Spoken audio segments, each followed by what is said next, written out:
નમસ્કાર મિત્રો, આજે સીધું ને સચના એપિસોડમાં આપણે માનનીય ગૃહમંત્રી અમિત શાહ એમની કેટલીક મજબૂરીની વાત કરવી છે.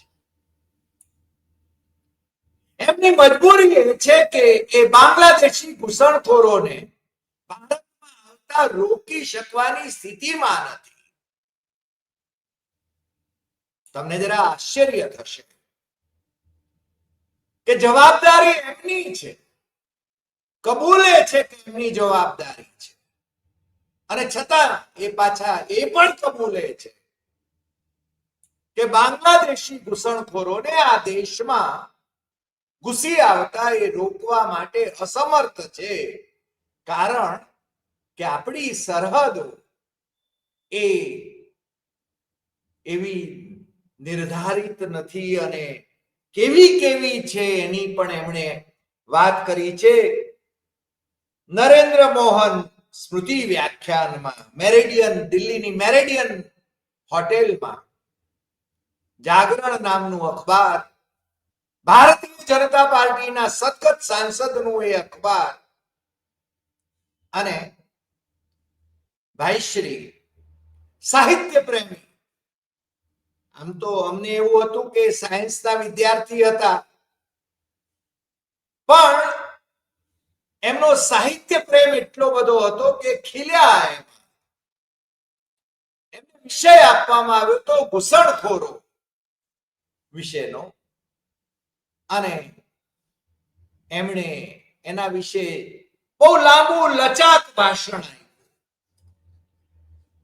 અમે એમના સત્તાવાર ભાષણનો ઉપયોગ કરીને પણ આ વાત કરવા માંગીએ છીએ, કારણ કે પ્રેસ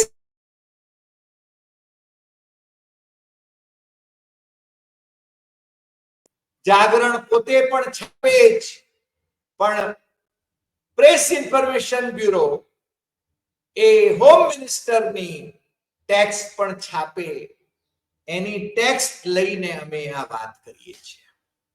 એમનો વિડીયો પણ સાંભળ્યો, અને એ વિડીયો સાંભળ્યા પછી અમને જરા આઘાત લાગ્યો કે આ દેશનો ગૃહમંત્રી, જે કદાચ ગુજરાતના મુખ્યમંત્રી થવા માટે થનગને છે, એ એમ કે છે કે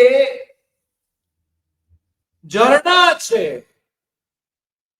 મહાસાગર જેવી નદીઓ છે, જંગલો છે, पहाड़ियों છે, बॉर्डर नहीं बनी वहां तो घुसपैठिए तो आएंगे, उनको रोक नहीं सकते. મને લાગે છે કે અમિત શાહને માટે અમને જરા શરમ આવે છે જ્યારે આ વાત કરે છે. એમના સત્તાવાર જે ભાષણની અંદરથી આ બધા સંદર્ભો એને ભૂસી નાખવામાં આવે તો પણ એમના વિડીયો તો વાયરલ થાય જ. શું કામ ન થાય? કારણ કે જાહેર ભાષણ હતું, અને એ ભાષણની અંદર એ બહુ સ્પષ્ટ કહે છે કે પાર્લામેન્ટમાં કોંગ્રેસની મહિલા સાંસદ મને સવાલ પૂછે છે, જવાબદારી કોની? અને ભૂતકાળમાં જે થયું એટલે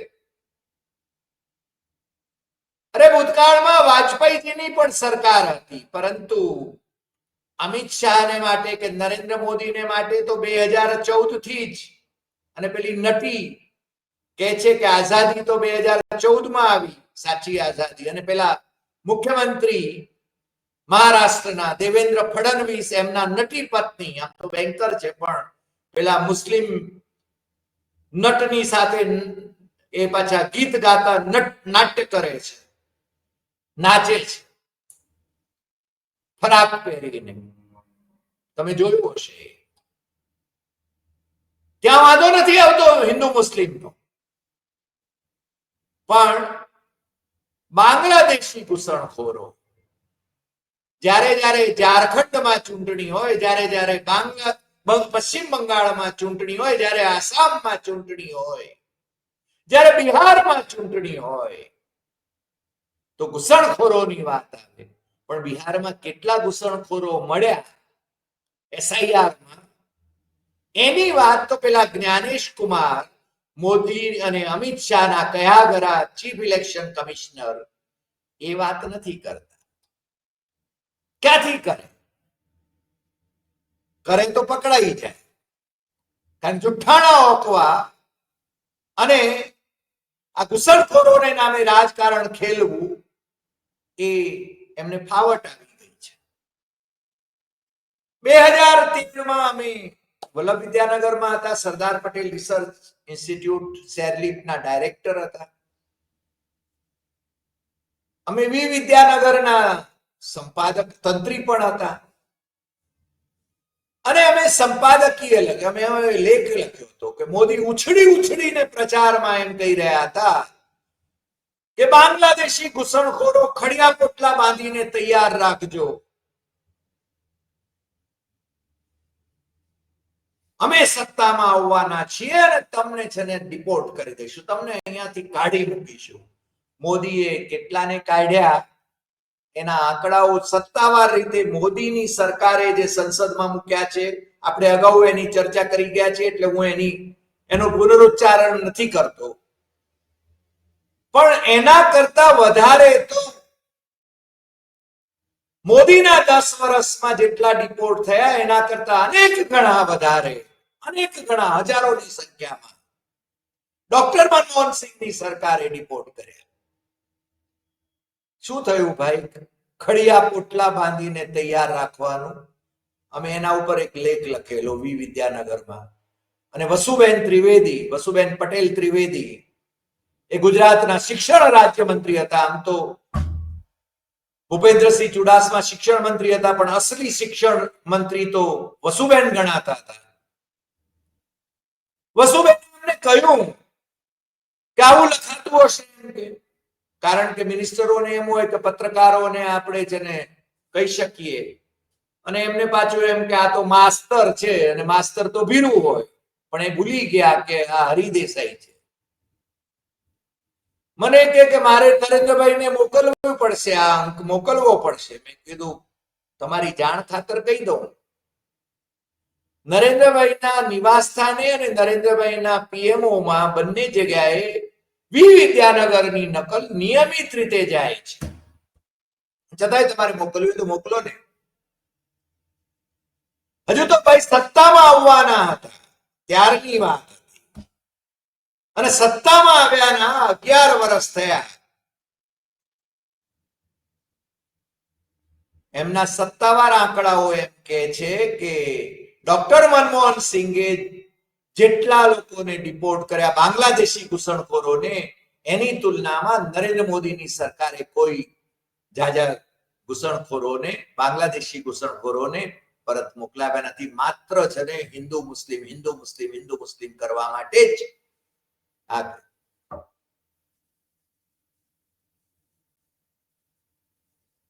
અમારા એક સાહિત્યાયી હતા મુંબઈ યુનિવર્સિટીમાં, જે આસામમાં એજીપીના વાઇસ પ્રેસિડેન્ટ થયા. અમને કે અમારે આસામમાં તો અમારી એજીપીની એવી માગણી છે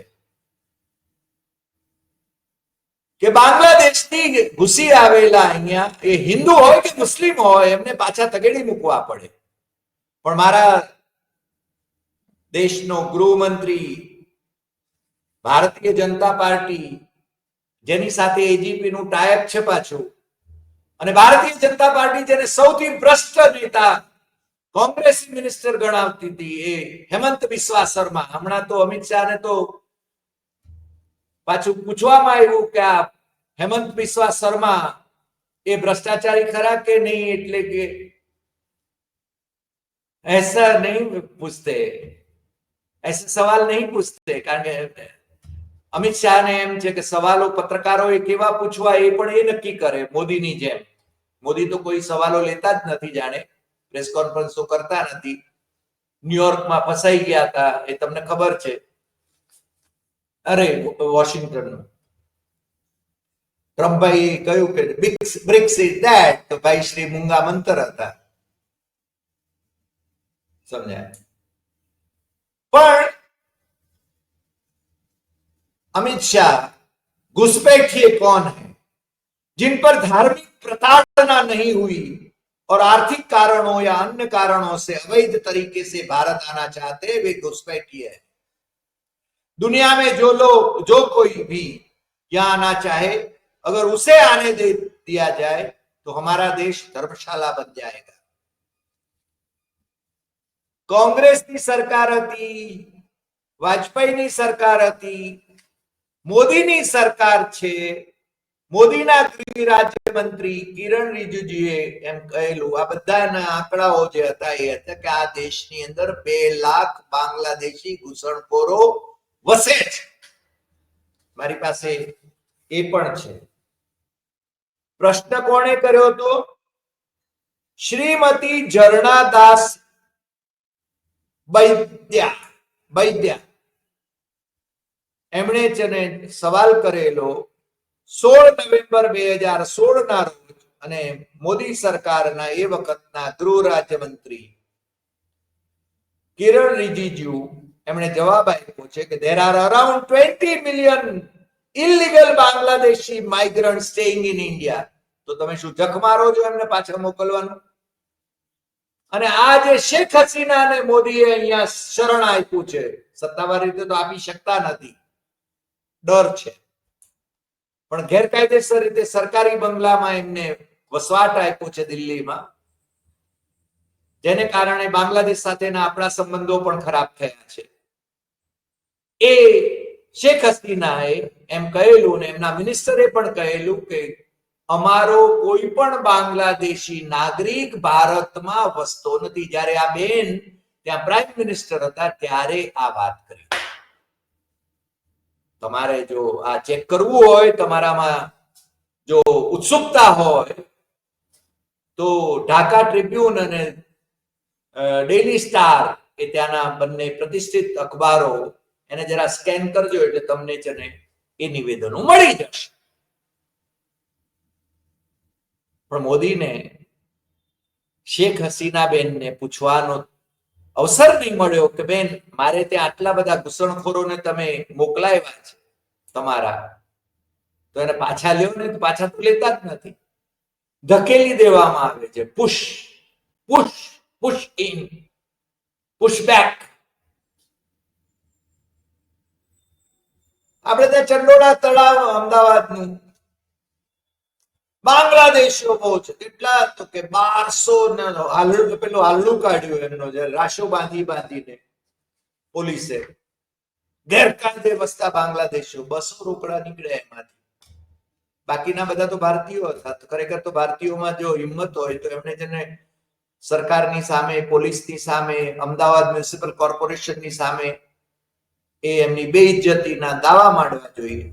અમેરિકા હોય તો માંડે, અમેરિકાની અંદર નાગરિકો માંડે, પણ આપણી પ્રજા વિચારી બાપડી, શું કેવું હવે? આ ભાઈ શ્રી રાજ્યસભાની અંદર આ જવાબ આપ્યો છે, મારી પાસે તમે જોઈ શકો છો, મારી પાસે છે એની પ્રિન્ટ। એમને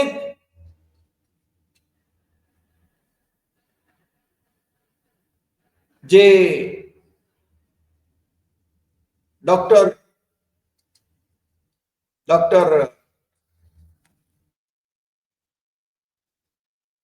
સિંહ, મનમોહન સિંહ, મોદી જેમની ઠેકડી ઉડાવતા હતા, પ્રાઇમ મિનિસ્ટરની ઠેકડી ઉડાવે, અને આવો સજ્જો માણસ, દુનિયાભરમાં જાણીતો ઇકોનોમિસ્ટ, સજ્જન માણસ કે રેઇનકોટ પહેરીને નાય છે।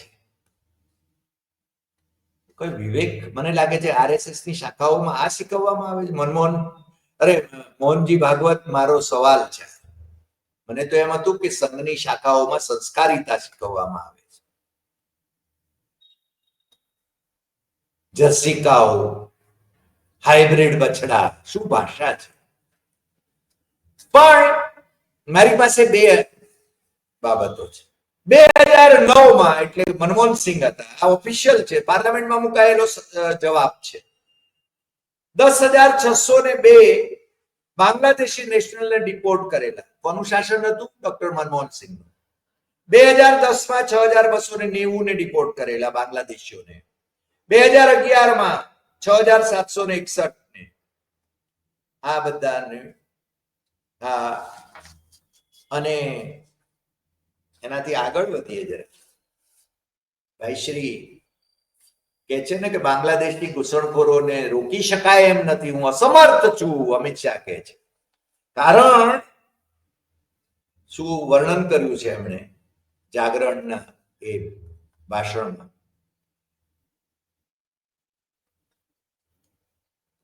આરપીએન સિંહ 10 ઓગસ્ટ 2018 નો મારી પાસે રિપોર્ટ છે ન્યૂ ઇન્ડિયન એક્સપ્રેસ નો. અને આરપીએન સિંહ એટલે કોંગ્રેસમાંથી ભાજપમાં ગયેલા ભાઈ શ્રી. એમણે બહુ સરસ એક નિવેદન કરેલું, આ 2018માં કરેલું નિવેદન છે. કહે છે કે BJP government at centre has reported only 1800 Bangladeshi infiltrators since 2014, એટલે 4 વર્ષમાં, while 82,000 such illegal immigrants have been sent back during 10 years of UPA rule. આ ભાઈ શ્રી આરપીએન સિંહ એમનું હૃદય પરિવર્તન થઈ ગયું એટલે એ છે ને કોંગ્રેસમાંથી ભાજપમાં ગયા. આમ તો ગૃહ રાજ્યમંત્રી હતા કોંગ્રેસની સરકાર, અત્યારે ક્યાં છે એ ખબર નથી, પણ ભાજપમાં છે એટલી ખબર છે મને. અમારી પાસે તો ગૃહ મંત્રાલય એટલે ભાઈ શ્રી અમિત શાહ નું આખું ભાષણ હું જોતો હતો અને એની અંદર પેલું મને ફરીને યાદ આવે છે, झरने हैं, महासागर जैसी नदियां हैं, जंगल है, पहाड़ियां हैं, बॉर्डर नहीं बनी वहां, घुसपैठिए तो आ सकते हैं, अभी भी हो रहे हैं घुसपैठ हो रही है, मेरी जिम्मेदारी. પાર્લામેન્ટમાં એમણે કહ્યું કે કોંગ્રેસના એક બેન શ્રીએ મને આવો સવાલ કરેલો ત્યારે મેરી જિમ્મેદારી કમ સે કમ મને અમિત શાહની બાબતમાં એટલો તો આદર થાય છે કે અમિત શાહ પોતાની જવાબદારી સ્વીકારે છે કે આ ઘૂસણખોરો ઘૂસી રહ્યા છે મારે કારણે. 11 વર્ષનું શાસન છે મોદીનું અને એ મોદીના શાસનમાં ઘૂસણખોરો જેટલા એવા છે એની જવાબદારી ગૃહમંત્રીની છે. એ રાજનાથસિંહ ગૃહમંત્રી હતા કે પછી અમિત શાહ ગૃહમંત્રી છે. રાજનાથસિંહે તો શું કર્યું ખબર નથી, પણ અમિત શાહ કબૂલે છે કે હા મારી જવાબદારી છે. ભાઈ જવાબદારી સ્વીકારવાથી શું થાય? તમે રોકો ને, તમારી જવાબદારી છે. બાંગ્લાદેશમાંથી આવે તો એને માટે મમતા બેનર્જી એને માટે જવાબદાર નથી કે ઝારખંડનો મુખ્યમંત્રી એને માટે જવાબદાર નથી. તમે જવાબદાર છો કારણ કે સરહદો તમારી, સરહદોની સુરક્ષા તમારી છે અને તમે ખુલ્લેઆમ કહી રહ્યા છો જાગરણના આપેલા વ્યાખ્યાનની અંદર કે બોર્ડર નહીં બની, વહાં બોર્ડર નહીં બની તો ગમે તે ઘૂસી આવે. આ દેશની બોર્ડર ના હોય તો ગમે તે ઘૂસી આવે. અને પાછા તમે જ કહો છો કે આ છે ને કઈ ધર્મશાળા નથી. પાછા એમ કે છે धर्मशाला बनी जाए कि दुनिया में जो कोई भी यहाँ आना चाहे अगर उसे आने दे दिया गया तो हमारा देश धर्मशाला बन जाएगा. 2 करोड़ बांग्लादेशी घुसणखोरो આ દેશમાં વસે છે. એમને ખડિયા પોટલા બાંધીને પાછા મોકલવાની વાત પર તો નરેન્દ્ર મોદી ચૂંટણી જીત્યા છે 2014ની. આજ દિવસ સુધી કેટલાને મોકલ્યા છે? પાર્લામેન્ટમાં આંકડા મૂક્યા છે થોડા ઘણા હજાર, થોડા ઘણા હજાર. પાછા એમ કે છે ઝારખંડની વાત કરે છે. પાછા ભાઈ શ્રી અમિત શાહ એમ કે છે ભાજપાને डिटेक्ट, डिलीट और डिपोर्ट के सूत्र को 1950 के दशक से स्वीकार किया है. भाजपा 50 में हशे कदाच. अमित शाह નું જ્ઞાન બહુ જ जागरणમાં प्रकाशित बाबत છે. हम घुसपैठियों को डायरेक्ट भी करेंगे, डिटेक्ट भी करेंगे, मतदाता सूची से डिलीट भी करेंगे और इस देश से डिपोर्ट भी करेंगे. कितना नहीं કર્યા ભાઈ? કોને? પાર્લામેન્ટની અંદર તો તમે જે આંકડાઓ મૂક્યા છે એ તો થોડા હજાર છે, 11 વર્ષમાં થોડા હજાર છે. હું માંગ્યું છે આ બધું? અમે રિપોર્ટ કરીશું, ખડિયા પોટલા બાંધીને તૈયાર. મને લાગે છે પેલા વસુબેને હવે મને લાગે એમની રાજકીય કારકિર્દી તો પૂરી થઈ ગઈ હશે. હવે મને ખબર નથી, આજકાલ એ સંભળાતા નથી. પણ ભાઈ શ્રી અમિત શાહે જે આ વાત કરી છે, મને આજે એમ થયું, પાછું આ જગ જાહેર વાત કરી છે. મેરેડિયનમાં, દિલ્હીમાં મેરેડિયનમાં એમનું ભાષણ હતું, નરેન્દ્ર મોહન સ્મૃતિ વ્યાખ્યાન. અને એ કહે છે, મારા દેશનો ગૃહમંત્રી એમ કહે છે કે અભી ભી હો રહી હૈ ઘુસપैठ. તો ભાઈ જવાબદારી કોની? તમારી જ ને. શું કરો છો? સવાલ તો થશે જ. અને જ્યારે સવાલ થાય ત્યારે તમે કહેશો ऐसे सवाल नहीं पूछते, कैसे सवाल पूछना, आप आम कैसे खाते हैं, गोल के खाते हैं कि काट के खाते हैं, आप बटुआ रखते हैं कि नहीं रखते हैं, આવા સવાલો કરવાના. પત્રકારોએ તો સત્તાને સવાલ કરવા પડે. કોંગ્રેસ સત્તામાં હતી ત્યારે અમે કોંગ્રેસને સવાલો કરતા હતા.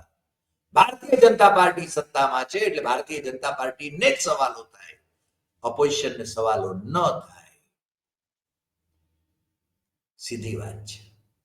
મોદી સરકારને સવાલો, અને મોદી કહેવું પડે કે કેટલાને ભાઈ ખડિયા પોટલા બાંધીને મોકલ્યા.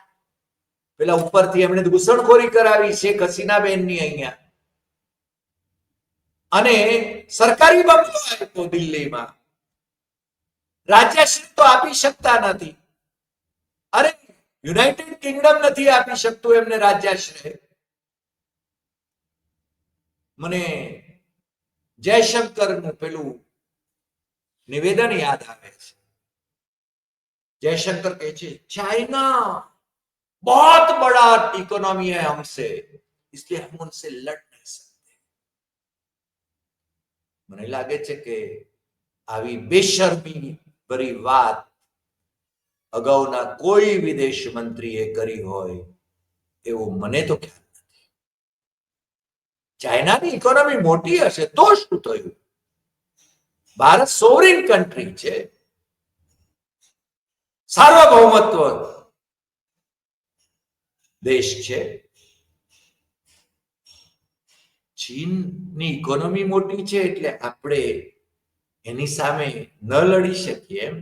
અને પેલા છછુંદર જેવા પાકિસ્તાનને રોજ આપણે છે ને ગોદા મારીએ. છછુંદરને હું માંડ્યું છે આ બધું? આપણું તો લોહી ઉકળવું જોઈએ. અને જેના લોહીમાં સિંદૂર વહેતું હોય એને તો સંઘર્ષ વિરામ ટ્રમ્પભાઈએ 50 વખત કરાયો એમ કહ્યું, એમ નહીં, પીઓકે લઈને સંઘર્ષ વિરામ કરવાની જરૂર હતી. શું થયું પીઓકે લેવાનું? પાછા રાજનાથસિંહ સંરક્ષણ મંત્રી કહે છે પીઓકે એની મેળે આવશે, દોડતું દોડતું આવશે. શું પ્રજાની સાથે શું મજાક ચાલી રહી છે? મને લાગે છે શાસન ચાલે છે કે મજાક ચાલે. પણ જ્યાં પ્રજા કુંભકર્ણની જેમ નિંદરમાં હોય ત્યાં પછી શું? અને એટલે જ અમે કહીએ છીએ કે લોકશાહી બચાવવાની છે, બંધારણ બચાવવાનું છે, અને એટલા માટે જાગતા રહેજો, જાગતા રહેજો, જાગતા રહેજો. કારણ કે શાસકો એ હિન્દુ મુસ્લિમ ના ખેલમાં તમને ભટકાવી દેશે. નોન ઇશ્યુઝ ક્રિએટ કરશે. લોકસભામાં કર્યું ને, તમારી પાસે 10 એકર જમીન હશે તો 5 એકર જમીન મુસલમાનોને આપી દે. અરે પેલા છે ને તમારા ઘરના આટલા ઓરડા હશે તો આટલા મુસલમાનોને આપી દે. મુસલમાનોની વિરુદ્ધમાં આટલો બધો પ્રચાર તો કર્યો ભાઈએ, પણ ઠંડન ગોપાલ 240 સમેટાઈ ગયા. 400 કે પાર થવાનું હતું અને બંધારણ બદલી નાખવાનું હતું એમણે. પણ દેશની પ્રજા શાણી છે, એ બોલતી નથી, ઇન્દિરા ગાંધીની ઇમરજન્સીને પણ એને જવાબ વાળ્યો હતો. માર્ચ 77 ની એ ચૂંટણીમાં ઇન્દિરા ગાંધી પણ હાર્યા હતા અને એમનો ખલનાયક દીકરો સંજય ગાંધી, જેનો આખો પરિવાર આજે ભારતીય જનતા પાર્ટીમાં છે, એને પણ હરાવ્યો. પ્રજા જાગે એ ખૂબ જરૂરી છે અને પ્રજા જાગતી થઈ છે અને એટલા માટે જ હવે સૂત્ર ચાલ્યું છે, વોટ ચોર ગદ્દી ચોર. અને રાહુલ ગાંધી બિહારમાં કે છે કે 6 વર્ષનું છોકરું આવીને કાનમાં કહી જાય છે, વોટ ચોર ગદ્દી ચોર. આજે આટલી વાત. ફરી મળીશું નવા એપિસોડમાં નવા વિષય સાથે. તમને જો આ એપિસોડ ગમ્યો હોય તો સૌથી વધુ શેર કરશો, લાઈક કરશો, કમેન્ટ કરશો અને આપણી YouTube channel doctor Hari Desai Satyam Evam Tathyam એ સબસ્ક્રાઇબ કરવા માટે મિત્રોને દેશમાં અને વિદેશમાં જરૂર જણાવશો. નમસ્કાર.